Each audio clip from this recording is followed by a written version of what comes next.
मुंबई महापौर आणि उपमहापौर निवडणुकीसाठी उद्धव ठाकरे यांच्या शिवसेनेची महत्वाची बैठक आज होणार आहे।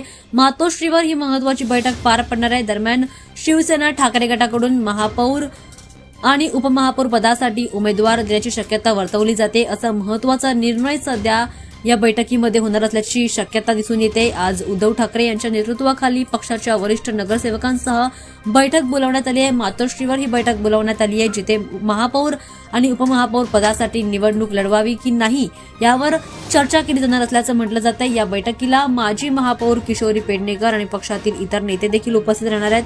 शिवसेना उभाटाकडून सध्या 65 नगरसेवक आहेत आणि जर त्यांना मनसे, काँग्रेस आणि इतर सहकारी पक्षांचा पाठिंबा मिळाला तर पक्षाचं गणित आता बदलण्याची शक्यता दिसून येते। याच पार्श्वभूमीवर उद्धव गटाचा निर्णय आता महत्त्वाचा ठरणार आहे। दरम्यान महापौर निवडणुकीआधी पक्षांनी 8 फेब्रुवारीपर्यंत सर्व नगरसेवकांना मुंबई बाहेर न जाण्याचे आदेश दिलेत, जे चर्चा अधिक तगडे करण्यासाठी वेगळंच वातावरण निर्माण करतील। या निर्णयामुळे आता मुंबई महापालिकेतील सत्ता समीकरण आणि महापौर पदासाठीचा संघर्ष आता आणखीनच गतीने पुढे जात असल्याचं पाहायला मिळतंय। दरम्यान पुढच्या काही दिवसातच उमेदवारांची अधिकृत घोषणा होण्याची अपेक्षा आता व्यक्त केली जाते।